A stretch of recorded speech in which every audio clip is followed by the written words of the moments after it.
Time to come back together. I hope you've had some stimulating conversations. Time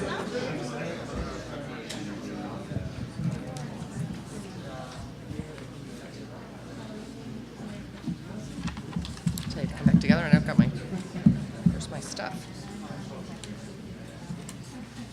There we go. Okay. So I will be introducing our 3 caregivers. This is our Caregiver Panel, and you are about to hear from 3 people who have provided care to their partner or their loved one.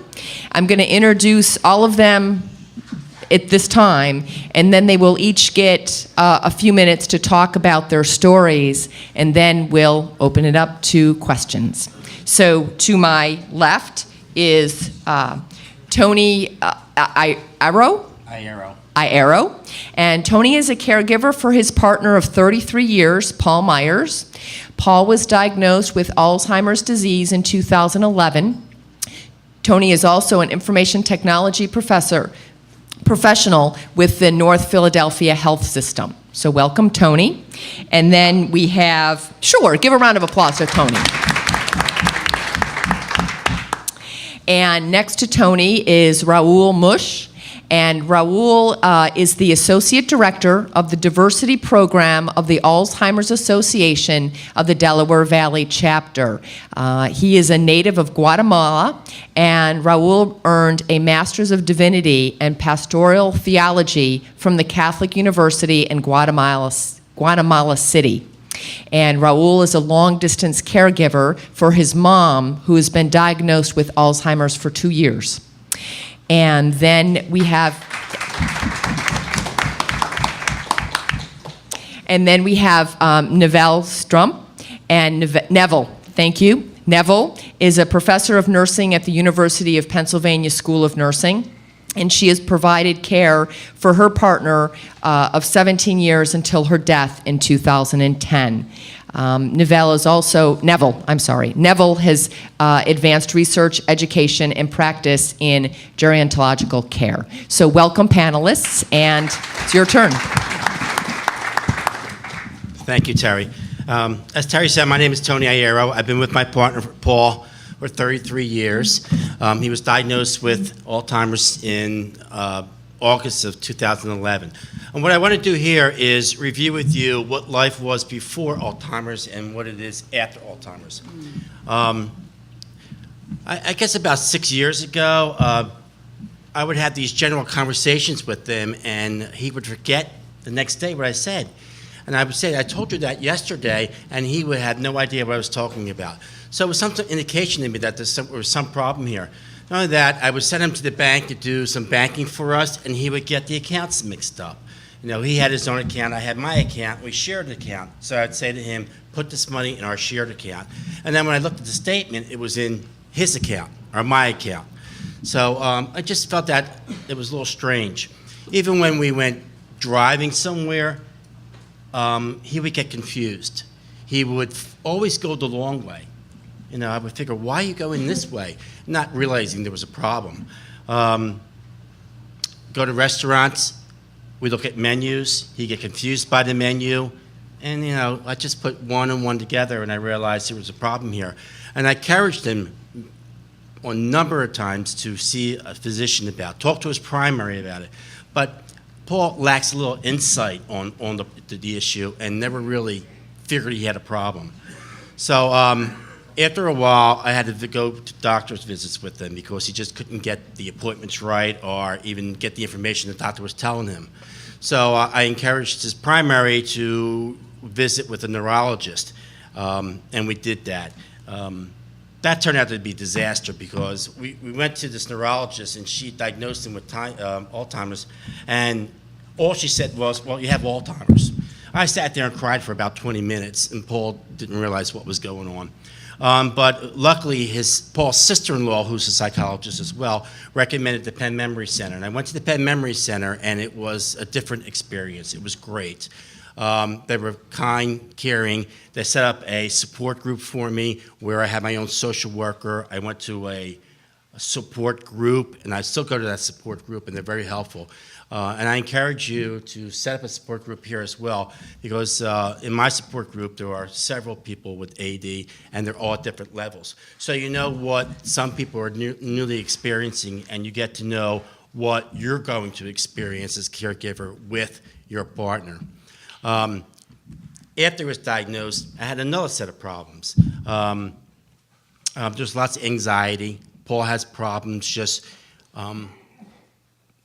getting through the day. If I tell him we're having dinner with his brother tonight, he'll want to leave for dinner at 2 p.m. at night. 2 p.m. in the afternoon.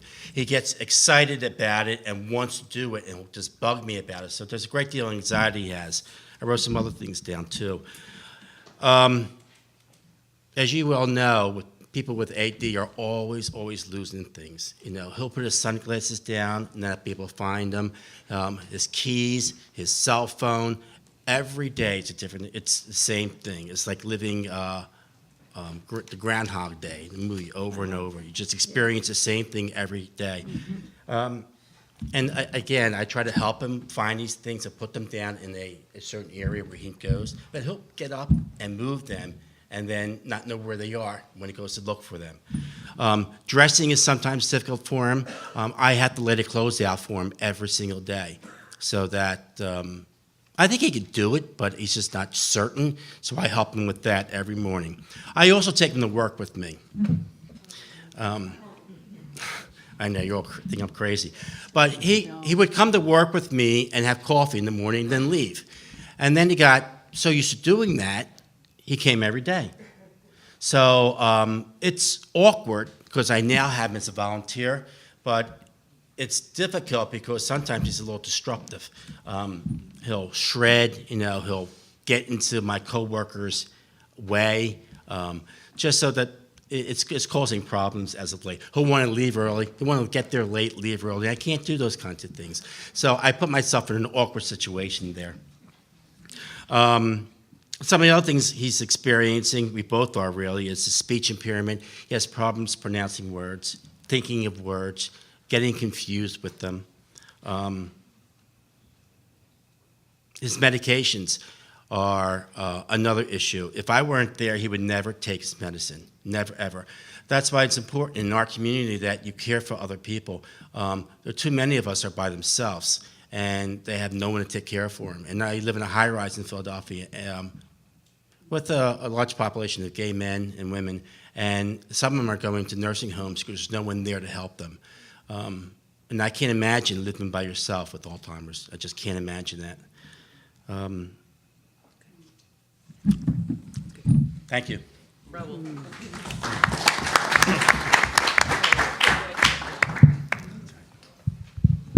I think you can take some of my time. I'm really I'm interested sorry. in your experience. Carried away. Thank you. I have seen the face of Alzheimer's in my own time changing. I live in a community first in Guatemala where older people were revered, and especially those who reach a certain age, they were revered. A few times I saw elderly with symptoms of dementia that I will say now, and they were taken care very well with the community. And I come from an Indian community where things are resolved in community. The things change through the years because as we became more enculturated into the mainstream, our customs, traditions, beliefs change. And we experience a great deal of stress with caring for our elderly, especially as they reach of age with disabilities. And for my experience, it's very painful to see my mother taken into a system that doesn't sometimes respect my beliefs, my culture, and a lot of the times I have to advocate for her. I work for Alzheimer's Association for 10 years, and I have dealt individually with families from the Latino community who are dealing in the same way.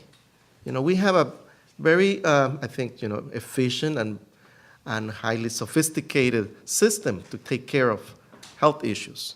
But a lot of the times those are standardized. And when you work with individuals who come from diverse communities, sometimes you have to state what your beliefs are, what your customs are, in order to be treated with respect and dignity. And sometimes, I have to do that for individuals in my own community. And language is one of the barriers that we face as Latinos or diverse communities. But there are so many things. I'm glad that I was invited today because I work for the association, and as director of diverse community outreach program, I like to have a dialogue, an open dialogue with individuals who come from respective communities who are diverse in their nature and who struggle with some barriers to access care that is appropriate, that it's sensitive and efficient as well. Dementia is one, for me, is one of those fields that there's a lot of tools, resources now that are created, but only a few of them fit my mom or fit me as a caregiver. I am a long-distance caregiver for my mother. She lives back home. I'm not able to bring her here because of the difficulties with bringing someone else from overseas. But I have, learned that there are ways to deal within your own culture, your own community. And those are a lot of the times effective as well. You need to have the support of the professionals, but you need to have your own support that it's sensitive, appropriate for your own communities. Sometimes that doesn't exist. Sometimes you have to start with your own family. I start with my family to deal with my mother's health care because most of my siblings and family live here in the United States. And she lived in Guatemala, and unfortunately my brother, who used to be the caregiver, was killed. So she stayed by herself, and eventually it took us 2 years to manage resources. Now we're using Skype, and we find that having a laptop there in Guatemala, having someone there with her, having access to the internet, we can see her on a daily basis, at least show her, our families and talk to her. It's not, sometimes she doesn't recognize us anymore, but sometimes it's more like emotional for us, I like to see my mom. Sometimes the face that I see, looks normal and has good days. Sometimes her face doesn't look that normal. She looks confused, angry, and I have a brother who doesn't like to see her like that. We like to see our loved ones, reaching that age with dignity. And I think sometimes Alzheimer's robs the person from that particular feature, They don't look nice. They don't look well. And I think we have to make that step to bring the gap, make them closer to us. I think healthcare providers, that's my experience, need to have an advocate next to the person with this type of illness. My mother she can communicate with her doctor. And probably if she lives here in this country, she probably will not speak the language either. I think for the LGBT community, you have to advocate for your own loved ones. If you happen to be the one with the diagnosis, you're going to have to speak for yourself too. Because you had to, in the early stages, you're going to have to be an advocate for you and those who come after you. I have learned, in my own time to advocate for Latinos because that's where I come from. I understand the Latino culture, at least the one that I come from. We have very diverse in our own communities. But when it comes to Alzheimer's, it's more individual. It's my mom, it's your loved one, it's that partner that you have. And you had to be the advocate. And I really think reaching out to each other for emotional support, for comfort, for understanding, and especially to advocate, because I think you have to stand up sometimes. Stand up in front of professionals, your representatives too, legislators who make things happen, who make cuts happen, who makes barriers worse. You have to advocate for yourself too. Thanks.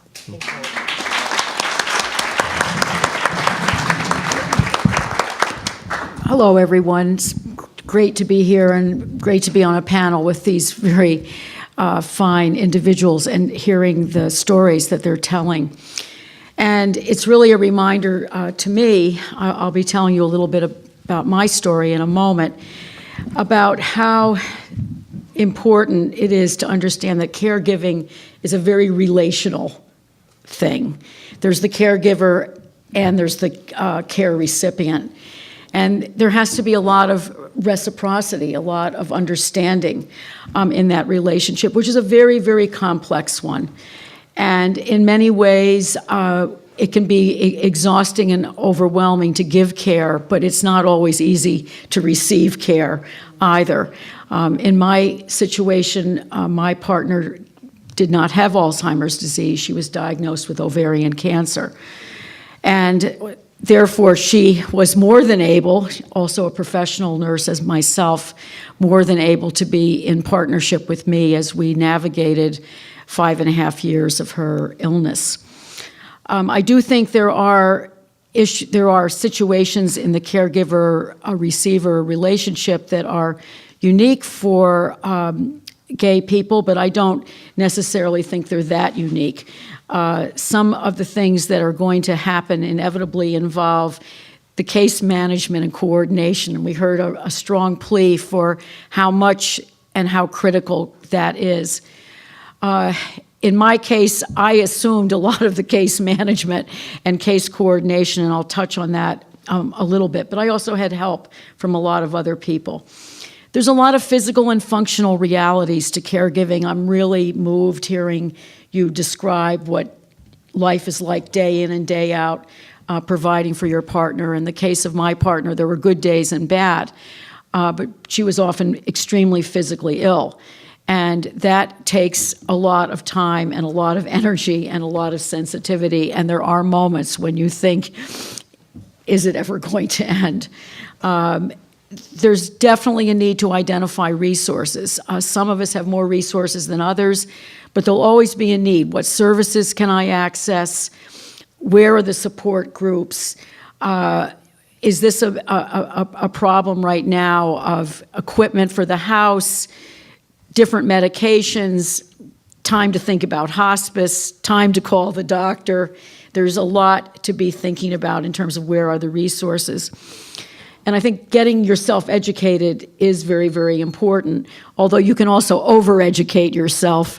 When Karen was first diagnosed, we thought, well, we'll just, even though we knew quite a bit, we'll just Google it. Well, you can't just Google it. You get 6 million hits on ovarian cancer. So you educate yourself, but you have to figure out in what way are you going to educate yourself. And it can't be with just everything that's out there.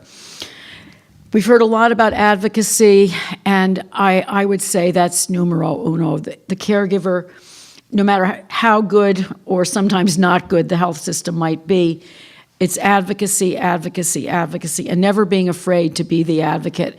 Not in a obnoxious way, but a firm way, and in a way that demonstrates that you understand what your rights are, what your needs are, who you are, who this person is that you're caring for, and that you have certain expectations in the relationship as well. And that can be handled in a nice way, but it needs to be firm and it needs to be clear.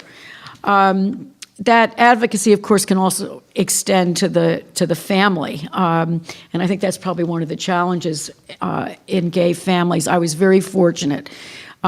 Karen's sons were terrific with me, and I involved them every inch of the way in the decision-making for their mother, and that was a big help. I realize that's probably one of the major areas where things can start going awry. I think the caregiver is the person who helps to maintain hope, even when there may not be so much of that left.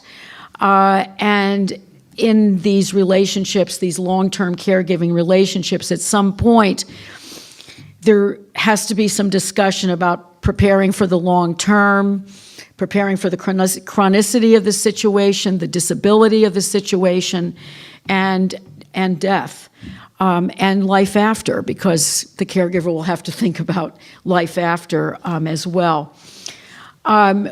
Before Karen died, we were invited to write an article for a nursing journal about our experience, and I'm just going to read you a couple paragraphs from it. This is how it started. For a month prior to diagnosis, there were vague symptoms: bloating, gastrointestinal distress, nausea, and general unease. Oddly enough, we read a newspaper article during that time about ovarian cancer and its insidious presentation, considered the possibility of ovarian cancer, and then rejected it. Karen had recently celebrated her 60th birthday, and we were about to leave for a 2-week vacation in Ireland. But as the date loomed closer, symptoms worsened and could no longer be ignored. A visit to a primary care physician first suggested gastritis, but with no abatement in symptoms, a CT scan was ordered. The day before our scheduled departure, with all of our bags packed, the physician called with the news that Karen had ascites, which is a very unfortunate and serious presentation of massive amounts of fluid in the abdomen.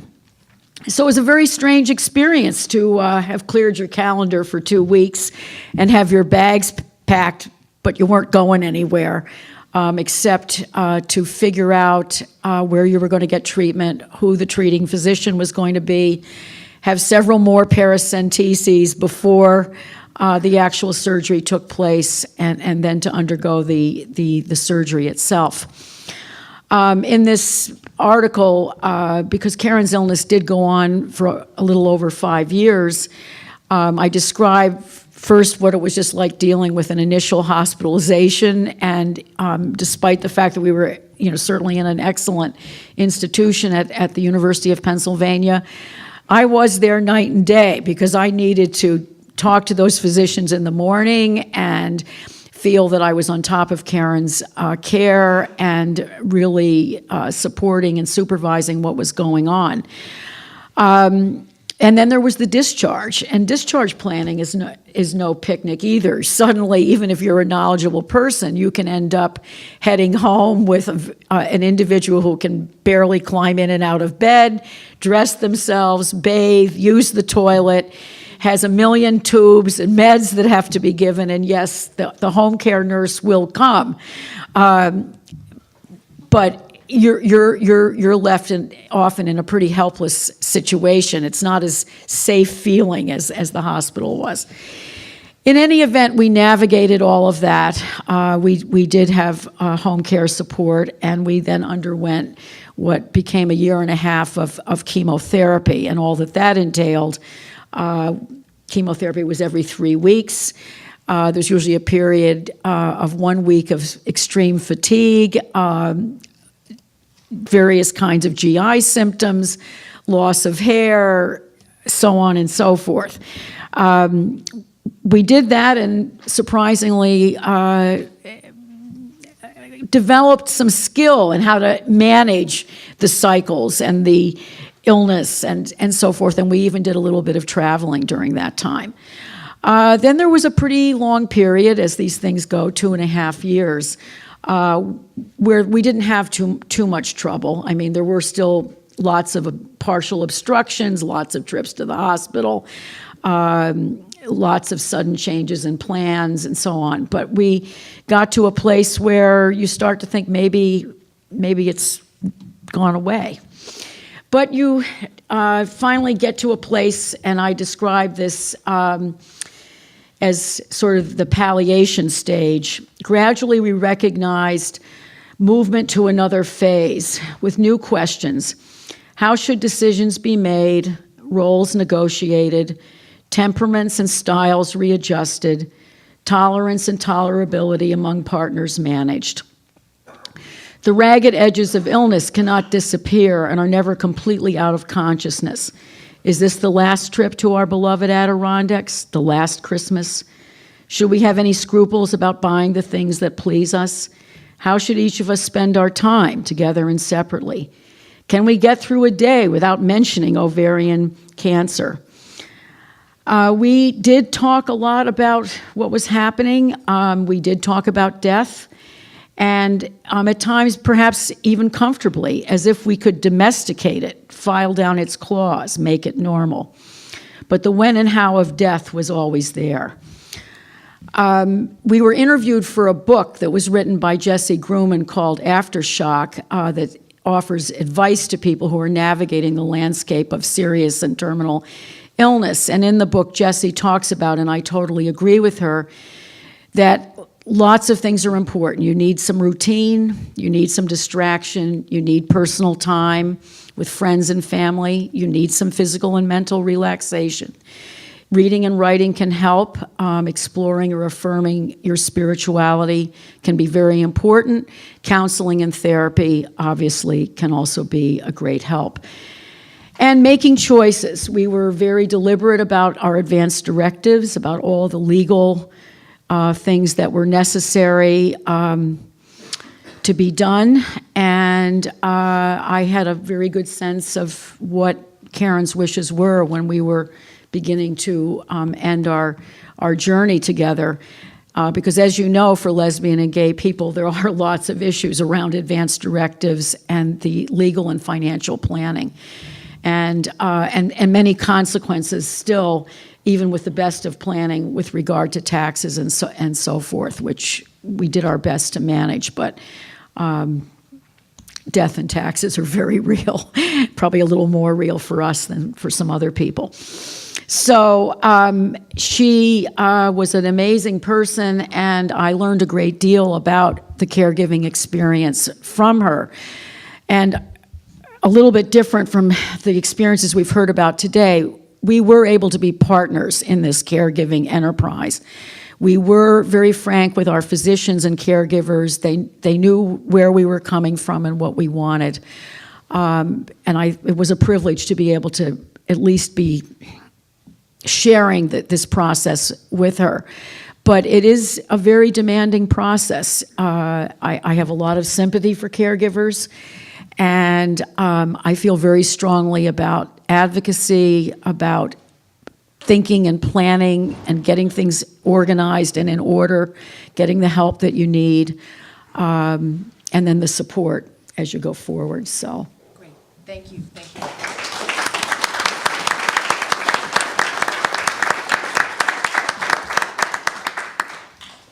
I want to recognize that it's 2 o'clock, but for those of you who need to leave with prior commitments, thank you for coming, and we're glad you made it. But if you can stick around with us, we will open it up for questions and answers with our caregiver panel. And yeah. I'd like to direct this to Neville. yes.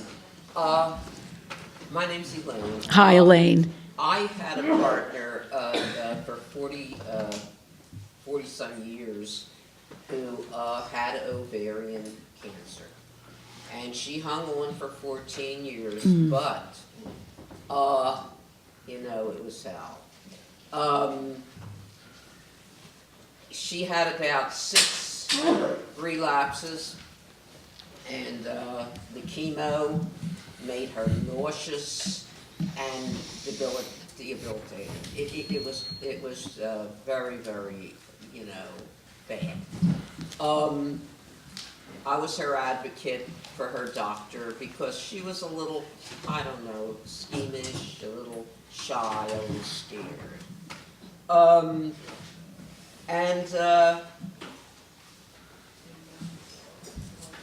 We looked around for a gay group, support group, and we could not find any except in Jersey, and we couldn't travel to Jersey. I really, really hope that someday, if they don't have it now, if we don't have it now, that in Philadelphia they have a support group for cancer, because I think it's so very important. I went to the Jewish Y had a cancer group, and at that point I said, that we were 2 women, and they really, they didn't say, no, don't come to the support group, but they said, no, don't come to the support group. We found a support group and we went to it. But what I want to say is really that I really hope, because she had to go all the way to that one, something on the hill in Fairmount Park. The Wellness Center? Yeah, and really, we had no way of getting there. She had to have friends take her once in a while. So, I understand what you went through, and I want to thank all the other panel also for, you were very informative, very good. Thank you. Thank you. Thank you. And I agree with you. I hope there'll be more support. I truly do. Yes, sir. My question is, first of all, what you all described was very serious. My question is a little bit lighter, but trying to kind of back off of what you said, but it's still an important question, I believe. So as we see people in our family, maybe our partner, maybe a parent, someone who's very close to us that's starting to go through some cognitive issues and some beginning symptoms, and they need to be seen by a doctor, often that person doesn't want to be seen. So my question, and often the person's closest to them, they will not listen to. So my question is, do you have strategies of how to get that person to be seen when they won't listen to those who are closest to them? That may be An excellent question. It was a great question, and why don't you all take a shot at that, if you will? Well, in my case, Paul was very resistant to see the doctor, but I called his doctor, and I told him what the problems were. And even though there were some HIPAA issues there, he agreed with me and called Paul for an appointment, and Paul came in and talked to him about his memory issues. So like I say, I called the doctor. With so many multiple things happening before we took my mother to the doctor, and I think my brother resolved to write down things and have almost daily conversations with my mother about the importance of going to a visit to the doctor. Eventually, she agreed for general examination, and she didn't really. My brother didn't say we're going for your, cognitive. She said basically going for a test. And that's how he arranged that visit to the doctor. Yeah, I think you're raising a very important point, and it's one I experienced much more with my older parents than I, did with my partner. But sometimes it's a combination of strategies. Some of it probably slightly deceptive, in that I really think there's so much publicity out there about, risk for certain kinds of illnesses. Let's just have a general checkup and maybe couple that with a call in advance to the physician. Sometimes people do have several physicians and they trust one, maybe feel more comfortable with one, at least getting them to go to that one who can start some referral process. I've also used the strategy of just, I love you so much, you've got to do this for me. So I think it's a combo of things, and I think many people face that issue of getting feet in the door. People are afraid. They're terribly, terribly afraid of what they're going to find out. And the follow-up question is, once they're there, I don't know how much whoever's close to them has a right to say something to the doctor or can be involved. But what I mean is, once they're there, that person often hides things and doesn't tell the full truth. So how do we get the doctor to hear the full truth? Yeah, the question was, how as the caregiver can you insert yourself into the conversation with the physician so that there's an accurate presentation of what's going on? And I've had that experience with my parents as well. And the way I handled that was sort of direct. I would say to my mother or my father, is it all right with you if I come in and sit with the doctor? Luckily, they always usually said yes. I didn't necessarily say I was going to take over. And I didn't try to take over. But, the strategy I would use was I'd let them tell their story, and then I would turn to my mother or my father and say, Dad, I think you ought to mention that fall that you had last week. And I would do it a little bit circuitously, but I was very firm about my desire to be present, to listen. I also always set myself up as the note taker, because I said, you won't be able to write everything down, so I'll take care of that for you. They liked that.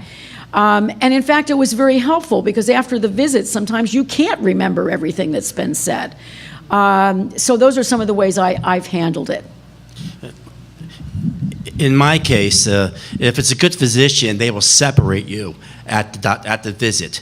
The patient will go in one room and the caregiver will go in the other room. And they give me just as many tests as they give Paul. I have to fill a survey every time I go to see where he is at this visit compared to last visit. So they will get the information they need from each of you. There's nothing you can, there's no need to hide anything because you're separated. And I think that's probably truer with memory disorders than some of the other kinds of problems. Most of the time, physicians will let you come to the office, for things like heart and cancer and stuff like that. No, I'm always in the office with them. Yeah. Elaine. I just think it's really important with something like Alzheimer's, where your brain cells are being destroyed. The person is not aware of the changes. So the loved ones, the friends, the family members, it's their, I think, responsibility to track what changes as they see. And of course, they often don't want to go to a doctor because they don't think anything's wrong. So then when you bring them to the doctor, then you can just list, well, 6 months ago, this was happening, and now this is where that said, it's not a negative approach, it's just this is what's happening. This is the physical, these are the changes we're seeing. We want to find out what they're caused by. So we have time for one more question. Maybe we've exhausted the No? So without further ado, I'd like to bring up our resource person. First of all, let's give a thanks to the panel. Thank you, Tony. Thank you, Raul. Thank you, Neville.